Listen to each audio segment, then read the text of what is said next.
বাহ, আজকে কেউ নেই বলে দোকানে এসে ঘুরে দেখাদুখি করার পরও নিতে পারছি না।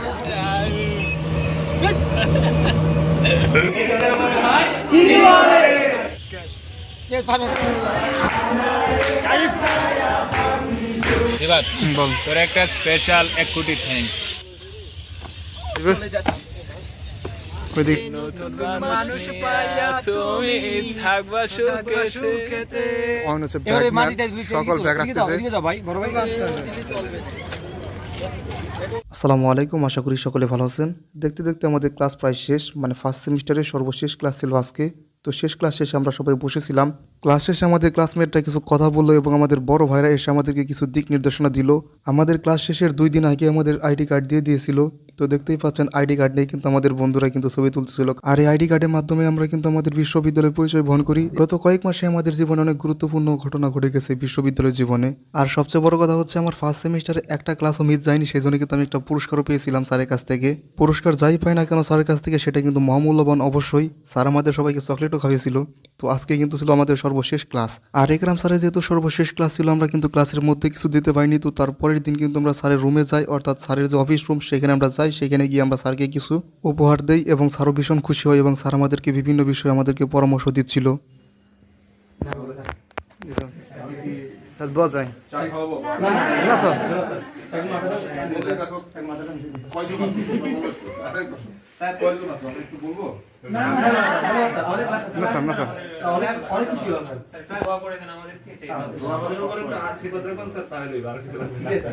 তো যাই হোক, আজকে আমরা ক্লাস শেষে সবাই মিলে ভাবছিলাম আর বলতেছিলাম যে আজকে আসলে আমাদের কোথায় ঘুরতে যাওয়া উচিত। কারণ যেহেতু আজকে সর্বশেষ ক্লাস ছিল, সেই জন্য কিন্তু সবাই মোটামুটি জার্সি পরে এসেছিল একই রঙের। এদিকে মাহিন কোথাও যেতে চাচ্ছিল না, সেই জন্য কিন্তু সৌরভ তার উপর রাগারাগি করতেছিল যে যাবি না কেন।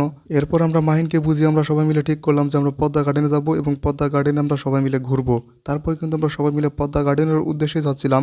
যদিও সর্বপ্রথম মাহিনের বাসায় গিয়েছিলাম, বাসায় গিয়ে তারপর আমরা সেখান থেকে পদ্মা গার্ডেনের উদ্দেশ্যে রওনা দিই। আর ইতোমধ্যে অনেকে রাগারাগি করে, অনেকে বলে যে আমি ক্রিকেট খেলবো, বা বিভিন্ন মানুষ বিভিন্ন দিকে চলে গেছে। কিন্তু আমরা পদ্মা গার্ডেনের ওই দিকে যাচ্ছিলাম। আমরা যাচ্ছিলাম মূলত 5 জন, অয়ন, আমি, সৌরভ, মাহিন এবং সৈকত, এই 5 জনে যাচ্ছিলাম।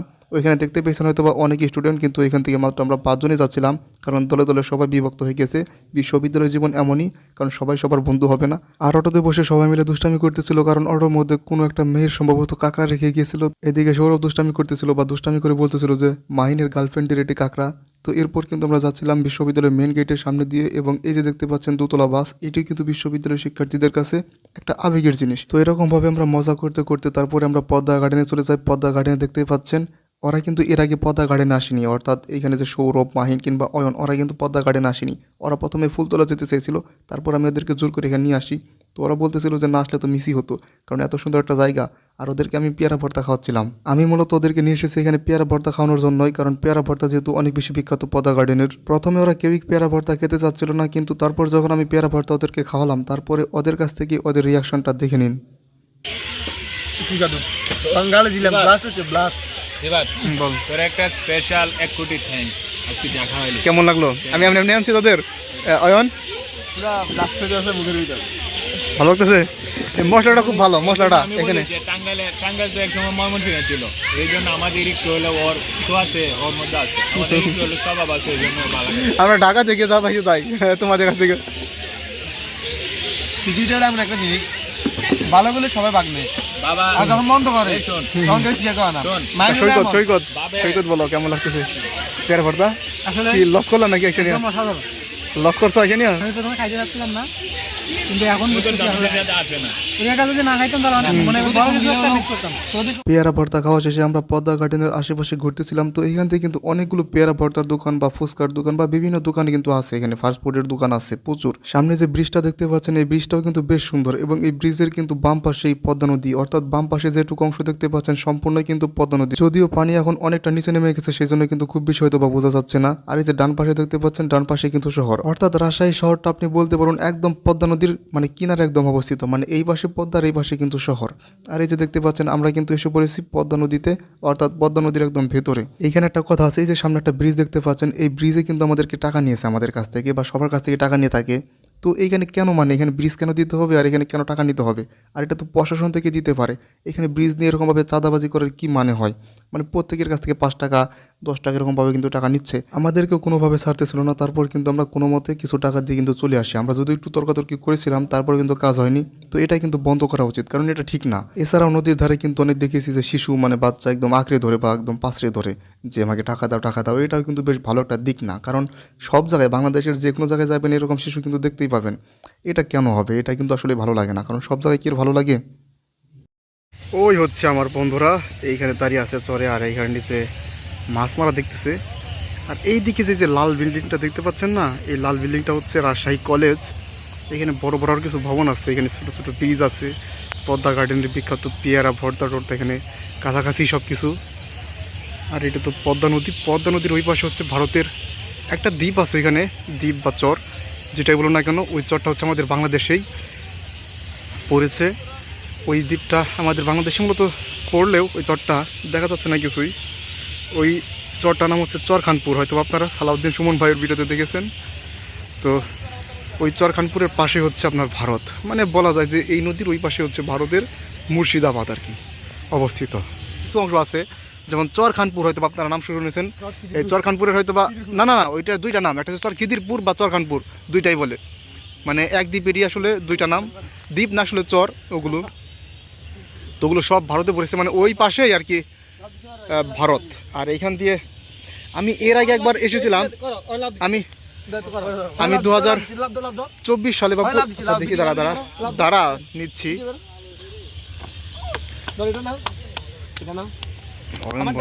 নিচে পড়ে গেছে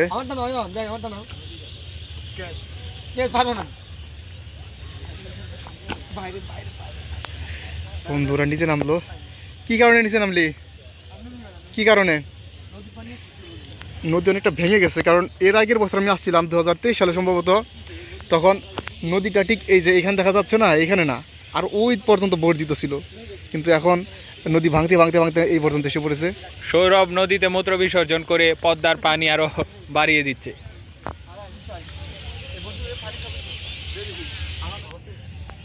এইখানে এখন মাহিন পাহাড় থেকে লাফ দেবে, ওইদিকে সৈকত।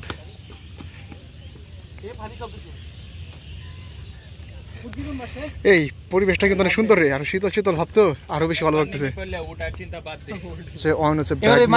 সকল ব্যাগ রাখতেছে, দাঁড়া দাঁড়া দাঁড়া তুলবো, সবার ছবি তুলবো। কিন্তু এখানে অনেক আছে, সবাই ব্যাগ দিচ্ছ কেন? ও ছবি তুলবে না? আমি যেভাবে তুলছি এভাবে লম্বা করো লম্বা করো। মাশাআল্লাহ, এত সুন্দর প্রকৃতি। ওইদিকে কয়েকটা নৌকা আসতেছে, এগুলো সম্ভবত চরখানপুরে যায়। ওইদিকে কিছু নৌকা দেখতে পাচ্ছি। এখন যেহেতু শীতের দিন, মানে শীতের দিনই তো, সেই জন্য কিন্তু কুয়াশা পড়ে গেছে, আরও বেশি দেখা যাচ্ছে না। অন্যান্য সময় তাও যাও দেখা যায়। এদিকে মাহিন পাগলামি করতেছে একটা, আর এইদিকে অয়ন বন্ধু এতগুলো ব্যাগ রেখেছে, আর কি সবাই ব্যাগ দিয়েছে। ছবি তুলবো না ভিডিও করবো?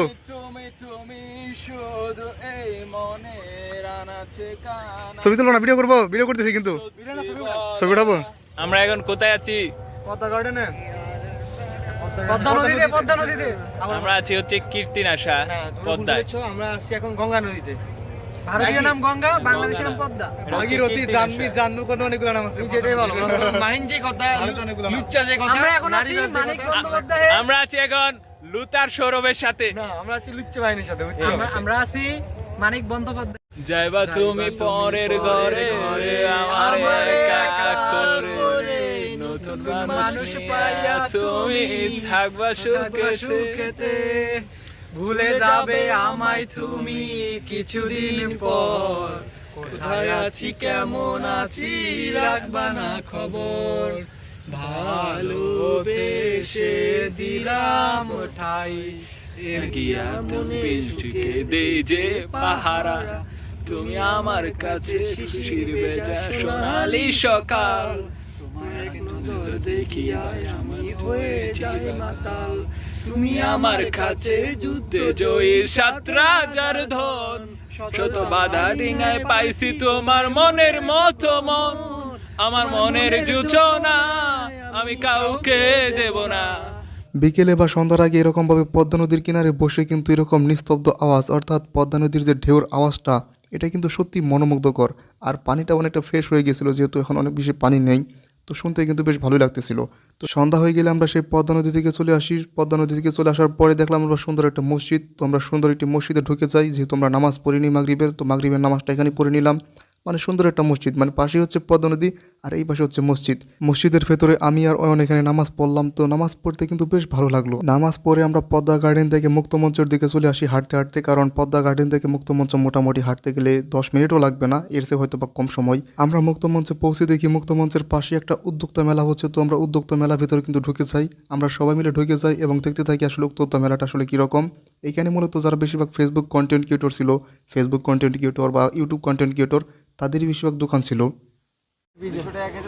আচ্ছা জিলাপি কত করে? 10 টাকা ওই লালটা এক পিস। না না তুমি দেন কবি খাবা এক পিস কত? 10 আর পিস করিয়ে দেন। কয় পিস? 8 পিস দেন সব আসতে চলবে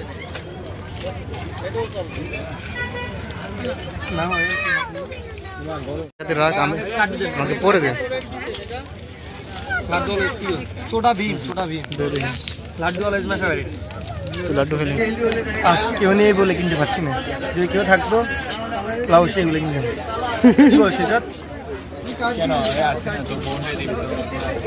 আমার বোনও নেই, আমার বোন নেই, আরে আমারও তো নেই, বাবা এগুলো বলে নেই। আমার ভাই বোন কেউ নেই, আজ কেউ নেই বলে আমরা মাইন কার জন্য কিনবা? আজকে কেউ নেই বলে দোকানে এসে ঘুরে দেখাদুখি করার পর নিতে পারছি না, তাকে দিও নি।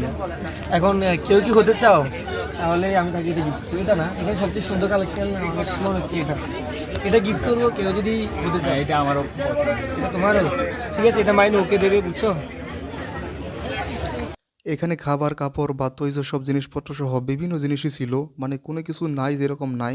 মানে উদ্যোক্তা বলতে আমরা আসলে যা বুঝি ওই রকম আর কি, মোটামুটি সবই ছিল। বিশেষ করে খাবারের দোকান কিন্তু অনেকগুলো ছিল, কিন্তু এখানে অনেক জিনিসের দাম বেশি রাখা হচ্ছিল, এটা বেশ দুঃখজনক। তারপরে আমরা চলে আসি মুক্তমঞ্চের পাশে। মুক্তমঞ্চের পাশে এই ঝালমুড়িটাও অনেক বেশি বিখ্যাত। তো ঝালমুড়িটা বিখ্যাত যেহেতু, সেই জন্যই আমরা সবাই মিলে ঝালমুড়ি খাচ্ছিলাম।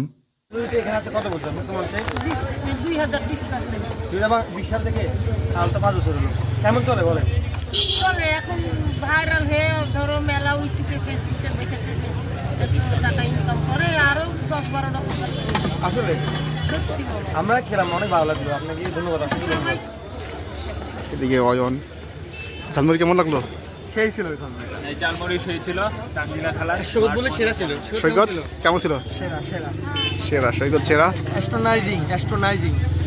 বিখ্যাত ঝালমুড়ি খাওয়ার পর আমরা মুক্তমঞ্চের পাশে বসলাম কিছুক্ষণ বসার পর আমরা সবাই মিলে বিভিন্ন জিনিস নিয়ে আলাপ করতেছিলাম এবং মজা করতেছিলাম। আমরা মুক্তমঞ্চ থেকে সবাই মিলে ঠিক করলাম যে আমরা আজকে রাজশাহী কলেজে যাব, কারণ রাজশাহী কলেজ যেহেতু অনেক বেশি সুন্দর। তো আমরা সবাই মিলে কিন্তু ঠিক করছিলাম যে রাজশাহী কলেজে যাব, কিন্তু যাওয়ার পর আমাদেরকে দারোয়ান ভেতরে ঢুকতে দিচ্ছিল না, কারণ রাতে নাকি ঢোকা নিষেধ, সেই জন্য কিন্তু সে আমাদেরকে ঢুকতে দিচ্ছিল না। কিন্তু আমাদেরও তো জেদ যে আজকে আমরা ঘুরবো, যেহেতু এসেছি। দারোয়ান বলতেছিল যে প্রিন্সিপালের আদেশ লাগবে, আদেশ ছাড়া কিন্তু এখানে ঢোকা যাবে না। তো এরপর আমরা প্রিন্সিপালের সাথে দেখা করতে যাই এবং দেখা করতে গিয়ে তিনি কিন্তু খুব বেশি খুশি হন এবং আমাদের সাথে ছবিও তুলেন, হয়তো বা দেখতে পাচ্ছেন। তিনি খুবই ভালো একটা লোক ছিলেন, আমাদেরকে বললো যে তোমরা যতক্ষণ ইচ্ছা ততক্ষণ তোমরা ঘুরো, কোনো সমস্যা নাই। আর প্রিন্সিপাল স্যারও ছিলেন আমাদের রাজশাহী বিশ্ববিদ্যালয়ের সাবেক শিক্ষার্থী, অর্থাৎ আমাদের বড় ভাই। স্যার অনেক ভালো লোক ছিলেন। আজকে অনেক বেশি ঘুরেছি, অনেক বেশি আড্ডা দিয়েছি, অনেক বেশি মজা করেছি। আশা করছি আপনাদের কাছেও ভিডিওটি ভালো লেগেছে। ভিডিওটি দেখার জন্য আপনাদের সবাইকে ধন্যবাদ। আসসালামু আলাইকুম।